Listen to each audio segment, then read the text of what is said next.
All right, thank you for staying with us. There are over 40 ministerial nominees with very few left to be screened. The Senate will, however, conclude the screening today and may just likely confirm the ministerial nominees. Recall that President Tinubu had earlier sent a list of 28 ministerial nominees, followed by a supplementary list of 19 last Wednesday to the Senate for screening, and thereafter, on Friday, added Keyamo from Delta State. What will be the outcome of the screening, and what are Nigerians expecting these ministers if they get confirmed? Joining us in the studio to answer these questions is a political analyst, Adedeji. Thank you for joining us. Thank you for inviting me. Thank you. Now, let's even get your perspective to the persons that have made up the nominees list, and then we look at the manner of screening processes. There are those who have, there's been arguments here and there, reactions to some persons' nomination and all of it. And there are those who have said, well, business as usual. Those who have said, well, we still see hope in this list. But for you, what have you seen? To be quite honest with you, although the president has the prerogative of choosing who he wants. Absolutely. But I think there should have been a bit of more detail and a bit of more introspection in picking this. Quite honest, I don't know what the governors are doing there. I don't know. Former governors. Former governors. I don't know what they're doing there. You see, because if we say we have over 200 million Nigerians and then quite a number of people all over the country, why should people have been either ministers or governors and then return again as going to be governor for 8 years? It looks like people do not want to leave the public space because that is where their gravy comes from. I don't think there should be, and even some senators, and I'm not saying people should be deprived of opportunity to serve, but it's not only ministerial position people can serve. People can serve in various segments of the society, and I don't see the reason for the recycling in my own understanding. The president may have his, but you see, that's the problem with our politics, when you need to do payback. When you do think that's what it is? I think it is. I think if you begin to look, and you look at how Ganduje has now become the chairman, and you see these are people that have played one role or the other. I don't have a problem with people playing roles, but it doesn't mean that they need to be rewarded with public office. I mean, you see, our country must move away from this mundane and pedestrian reaction to politics. We must begin, you spoke on the last segment about palliatives and all those. We have 48 ministers for crying out loud. They're going to have drivers, they're going to have ministries, maybe the ministries will be expanded. Human beings are going to be directors in those ministries, and then there'll be all kinds of paraphernalia of office. How then do you call the cost of governance? Right. You know, those are some of the things that I think we need to begin to look at as a people. It's not just to satisfy. There are ways of satisfying politicians for whatever they've done. Maybe you give them contract. But again, should one serve his nation? If one wants to help Tinubu, should it be because I want something from him? It shouldn't be. It should be because I'm committed to his ideals and I'm committed to the plans that he has for me, and that's good enough. And then we do the bit we can, and then we go to our homes. But for me, let's see what happens. There is a mixed bag of the people there. So again, let's begin to see the portfolio they are allotted, and then let's see the willingness of these people to perform. And also, you know, the ministerial thing also must look at the total reform of the civil service. You put ministers there, it may not be able to function without the cooperation of the civil servants. So, there are a lot of things that, you know, that one thing we've forgotten in this country, there's a chain. Nothing works on its own in silo. We are operating in a silo system in this country. Oh, a pick minister, so that's not all. How does it function? What are the things associated with the position, and what do they do, and how is their responsibility carried out? If we don't begin to look at things, just as I said about palliative, honestly, I don't believe in palliatives. I don't. You may say it's momentary. How momentary is momentary? And the other thing is, why do we not provide basic amenities for people?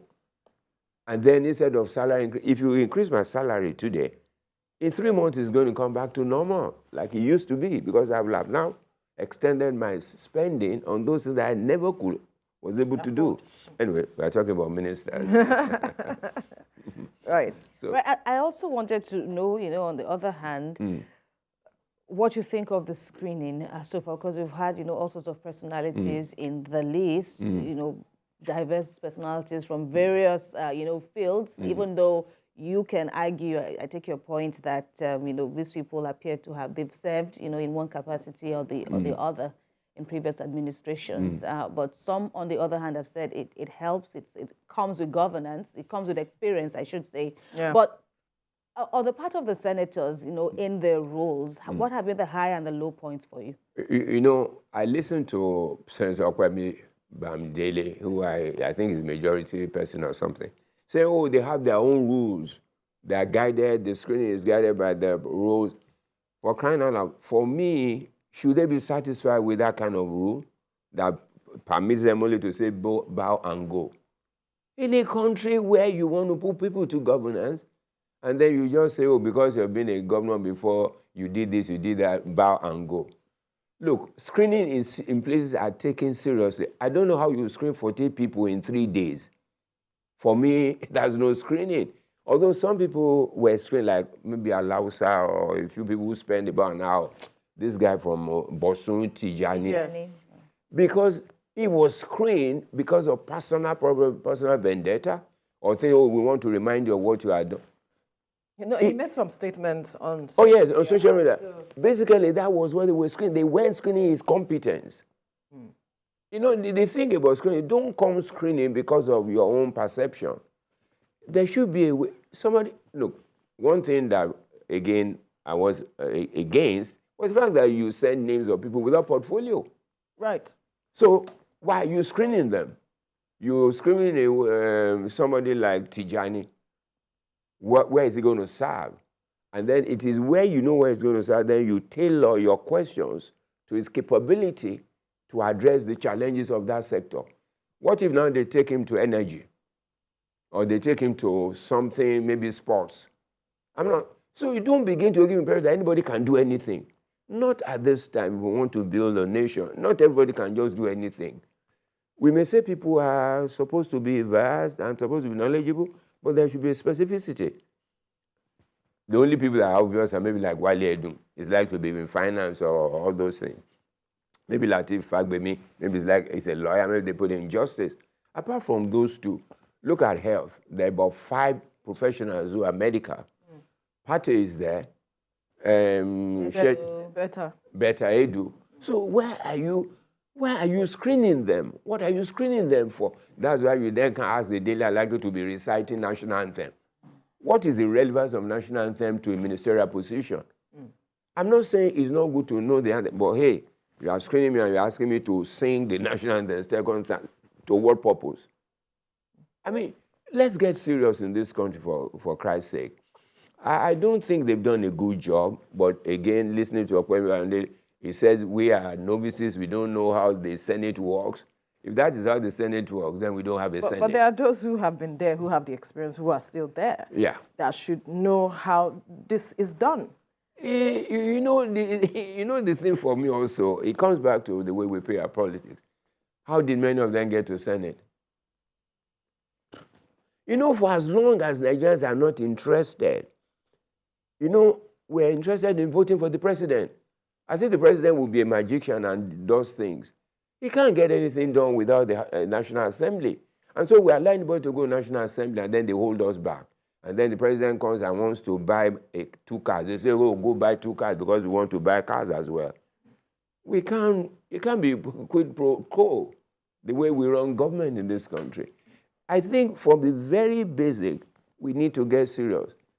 Who has people go to LG? We think LG is from, let anybody just go there. No, it can't be. That's local government, that is the closest to people. We must not begin to look at our politics.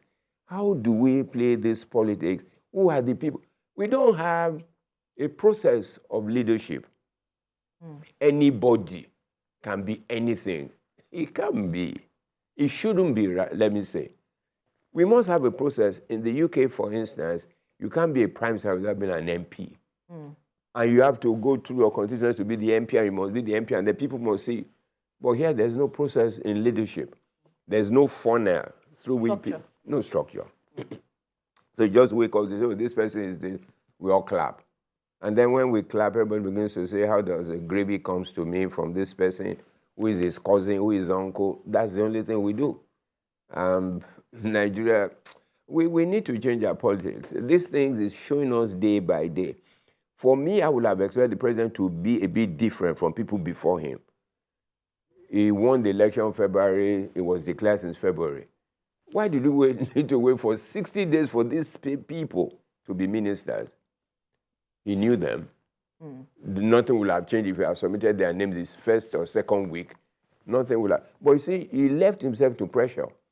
When you wait and when everybody begins to run after you. Is there a way he could have avoided that? Oh. Is that possible in the politics we play in Nigeria? That is the challenge, what I'm saying. Politics of rub my back and rub your back. But if people truly want to serve Nigeria and we love this country, it shouldn't be about that. I can help the president to win. And then because I believe in him, and I go to my house. And again, I don't need to be a minister to help him to perform. There are other spheres of performance in this country that people look. You see what begin to, they say, oh, some are big-time ministers, some are small positions. They do it also in the house. Or juicy. What is the meaning of all those things? You know, until Nigeria, we begin as a people to take anywhere we serve as so important to the Nigerian. I don't say it. Another thing that we have seen, excuse me, another trend that we have seen now is that it appears that the issue of getting technocrats outside the political space, we've asked analysts this question. I just want to find out, you know, your views on it. That, come to think of it, these politicians, we know them as politicians, but when you look at them, they come from various professions. You know, they have already made a name. Many of them have made a name in various professions, you know, and they're bringing in competence, you know, to the table. So the idea of you saying that, you know, technocrats have to come from outside the political space, why don't you just, you know, get them, you know, from within, you know, the ranks of politicians themselves? And of course, we've seen in the list so far now, we've seen names from even outside the political space. But what do you make of the mix? And what do you make of the argument? Some persons have said that these technocrats are also politicians. So. You know, the thing for me is, all these things are just names, things that are bandied around, technocrat, politician. I think we should take people on the basis of competence, no matter where they come from. And the important thing is, who do they want to serve? What is the purpose of choosing them? Why has the president chosen these people? For what purpose? And what are the things in it? Look, the thing that I'm saying, if they make you an MD of a company, they say to you, the company needs to grow by so percent in 2 years. I'm just giving figures. Does anybody assess that? That is the corporate world. You get sacked if you don't perform. But as a minister, people were in Buhari's government for 80 years, sleeping. They slept to walk all through the period. Nothing happened there. Nothing was changed. You see, we must hold people's feet to the fire. If the president says, I'm making minister for finance, he then says, these are the reasons within 2-3 years I want you to achieve this. If he doesn't, he had better have a better reason why he did not. And then so it's not that business, okay, it's 4 years, it's 4 years, okay, I want to rejig. We must change this thing. In the issue of whether technocrat, the important thing is you can be a technocrat. You know, I said something about the chain. Yeah. You can bring the best of people to the ministries. The civil servants will stifle their performance. You remember, was it Professor Mrs. Grange? She was Minister for Health. They brought something, they said, at Christmas we signed. And the woman signed. Yes. And this woman was impeccable character. Yes. And they messed her up. So it's not about having your personal competence and going there. It's about the people you work with. These civil servants, if we don't also begin to look at reforms, and also the man must be able to harness the people who work, I don't see them doing much, even with his competence. When they rise the thing and then nobody does, and then he say we want something. So for me, it's good to look at the chains, at all the components of the chain. And then when we have done that, it makes the job easy. Bola got to energy. He had gotten there. He said, this is what we're going to do. What happened? They stifled him. We all know what this ministry should be doing or what, but do they allow the ministers to do them? And also, these things are, and also they also come there. When you say politician, the politician wants to harvest the period in which he is there, whether he's a technocrat or not, because he spent money to be where he is, he wants to recoup. And then so if something doesn't work, the immediate thing is, how can the boys eat? So he plays along. Absolutely. So how do we begin the reforms that you have been talking about with regards to the civil service? Because Nigerians have been looking forward in hope to this government to deliver. Even the nominees, Nigerians have been waiting. And we've been talking about the matter of how time is of essence to deliver on the promises made by this administration. So if you are saying that the civil service will be a bottleneck in the way of these ministers, how do we address it in the immediate? You see, the thing with us as a people is we like to, you know, fella used to say something about perambulator. We just go around. Orosaye did some work over 10, 15 years, almost 15 years ago. The report has never been revisited to be addressed. The same thing with INEC.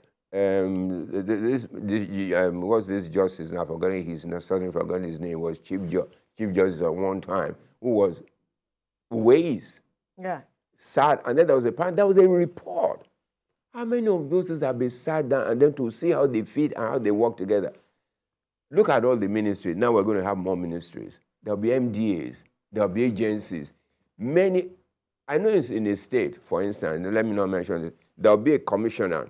There'll be a prime secretary. There'll be a special advisor in the same ministry on the same job that the PS does. What's the special advisor doing there? You see, these are the things, and so the bureaucracy gets longer, and then it gets lost in the process. Let us look at Orosaye. What did he say? What kind of reform? Why do we have so many MDAs? Why do we have so many agencies? People have said this can be mine, this can be mine. But again, imagine this must be done thoroughly, that there's a seamlessness. And then so it is so together that they can function. Because if we don't, look at what happened in, was it MPA? When this lady was there. We saw what she was doing. Everybody knew that she was. Suddenly she was thrown out. They said maybe she was rude to the minister or something. Excuse me. In a place of work. You know, so those are the people come with too much ego. Come transpose themselves into lords and masters instead of service to the ordinary man. You see, people should ask themselves as ministers, what should be written about me when I'm gone? Today we still remember Likwe Ransom Kuti. At the time when he was Minister for Health, immunization went up. Where is the immunization rate now? So if people don't have goals, the ministers themselves must be asked to draw up their goals in sync with the president's expectation. And then how do all those things dovetail to the expectation of the common man? The common man who wakes up to go to the hospital, he gets there at 5, he needs to see a doctor, and there's no doctor to be seen. Even when, have you been to the hospital to see? I don't know how the doctors function, believe me. I've said it to them, some of my colleagues. How do you guys function?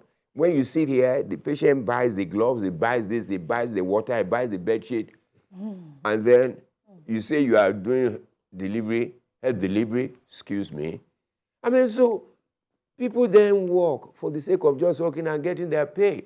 Right. And then they kill their consciences so that they don't want to feel the pain. They dull their conscience to those things. That's what's happening in our country. And so, then the Tinubu administration has also been put on the spotlight, looking at the number of the women nominees, the female nominees that we see. one was dropped, on Friday, thereabout. That's Chetty. She was replaced with another female. And people have spoken about, the percentage of the female representation in governance. What does it look like for you? No, I think to some extent it's not bad compared to what it used to be. But for me, I don't like tokenism. Women themselves should not sit down and say, let us use you to finish 35%. You know one thing, I wrote an article one time when there was an issue with something happening to some women. Women don't defend themselves. Really? That's what I've noticed. It's men that will come to be defending them on something that happens to them. The thing is, women should be more active. They should play roles. And then also, what the parties do is, okay, let's use 4 women to shock them so that they say, oh, we have women spread. I think we can do better than that. Why are we looking at person? Why are we not also, again, looking at competence? There's nothing there. This woman, Adetiba, she was a woman engineer. She was one of the very good engineers. Women do stuff.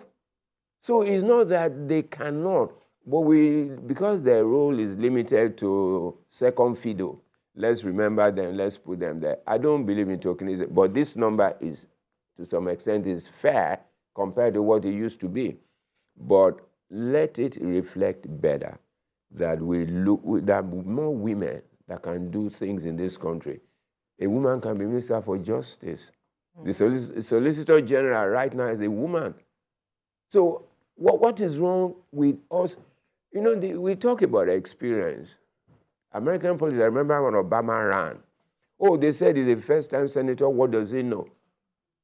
Look at what he did. It depends on a notion of coming to public space and saying, I want to leave my name in gold. And then Obama, when you present to him, he listens. They say when you present, the time he represents, you'll be shocked at how much knowledge he has added and the dimension he has put your thoughts. We don't have those things. I keep saying, as long as you don't have a philosopher king, as maybe in the presidency or as governors, we will just be doing all these pedestrian things and dancing around, and 4 years it goes, another person begins another show, where we know that governance is a continuum. And so you will see the number of abandoned projects across the nation? Right. They will add to it soon. Because everybody wants his name to say, I did this. Why don't you complain what is there? Is it not for the people? We must change our paradigm. There must be a paradigm shift in how we govern and the people we put to govern. And speaking about paradigm shift, let's look at the health sector, your jurisdiction. We see that the resident doctors have embarked on a strike, and they said that they'll begin a peaceful protest. And there's been talks about, okay, perhaps they should have some level of patience with government, seeing that there is no minister yet, nobody has been given a portfolio, and one is wondering, how should government handle this now? Should government continue a dialogue with these persons, and who should represent that, jurisdiction, talking about the health ministry? You see, it speaks to something that happened over the years.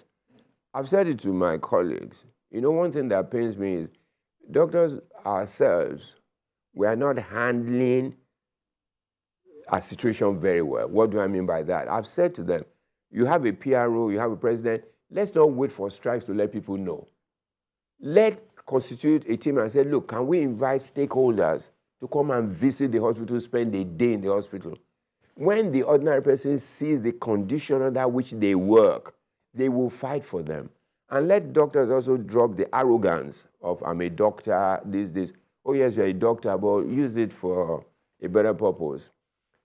I'm telling you, they're pushed to strike. No doctor wants to see a patient on the floor, but as I told you, their conscience has been seared that sometimes they don't see it from where they're coming from. Now, I think they should be negotiated, but they care. I always want to say is, when a team comes and you dance to what they want, another will come, another will come. Should we not have a process by which we address those basic things that over the years, what are the doctors coming for? Nothing has changed. over 15, 20 years about the things they complain about. But you know, when people now want to respond, they say, oh, they're asking for money. Oh, yes, it is their right to ask for money. But the thing is, they ask for that because, honestly, that is the only thing that can satiate their own depression. When you look at where you work, you can't get the tools that you need. It is not about buying CT scan and buying all those things. When you buy them, do they work? What is the maintenance culture? Who are the people to handle it? And how? You see, the basic thing for me, we don't think about change. We're only too silo mentality. We have silo mentality. We build a hospital. It's not building the hospitals. It is about equipping them, about putting the right people to work in there. When you take a doctor to a place like Igbaroke, where I come from, and then which school do you want his children to attend? Those are things that we need to consider. You take a man to a rural area, which school do you want his kids to attend when his kids were in school in Lagos? If you live abroad, for instance, I met a woman who lived in South Dakota. She said to me she's never been to the state capital before. I said, why? She said, what is she going to do there? Everything she needs to do in the state capital, she can do in the little city where she lives. Until we get to that point in this country where you don't need people coming to Lagos to suffocate Lagos, and they can stay in their localities and get the things they need, and all those advantages I've seen in Lagos, in Port Harcourt, in Kano, and Jos, can be. We will be in this. Who then should negotiate? Yes, no, not about negotiation now. Talking about the portfolio.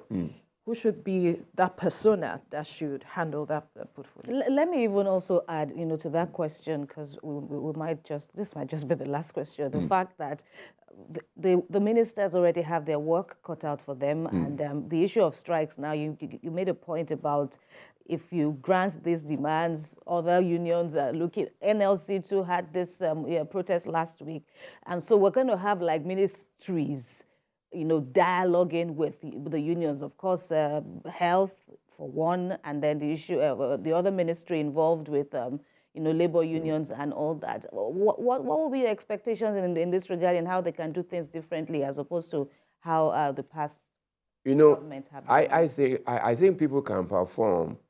If, for instance, the person wants to be a minister, he has his own personal expectation, and say, I'm going to this place, this will be my role and what I intend to do. And the government, the president who put him there, must have a say to say, these are my expectations.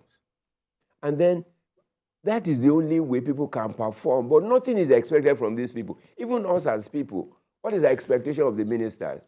When will they begin to give us Torah and Kobo and all those things? Those are the things that matter to us. What is the Nigerian expectation from the president, from the minister, from the senators? What are the expectations? That's why they don't bother, because nobody asks them. There is no there's no accountability. Who did they account to? Who will the minister account to? If he doesn't have a sort of accountability to say, in 1 year, Mr. Minister, because of the state of our nation, unions, we must not have a strike. And he tells the labor minister, I don't want to hear about a strike. The guy needs to sit down. It's not until now people begin to say, the ultimatum before they begin to. What are the issues existing right now that they know because they have lived in Nigeria all their lives? And then we begin to tackle it. When resident doctors or labor see an attitude, a movement in doing something, they're not crazy to begin to strike. They're not. They're Nigerians. But the thing is, when you talk, you come back in 4 years and you are reviewing what you reviewed in 2018. You are reviewing it. So they say to you, where have we moved? So that is the issue we have. Well, that would be a fine place to leave the conversation. Now, political analyst Dokwa Adedeji, thank you so much for your time. My pleasure. Thank you. Thank you. Thank you.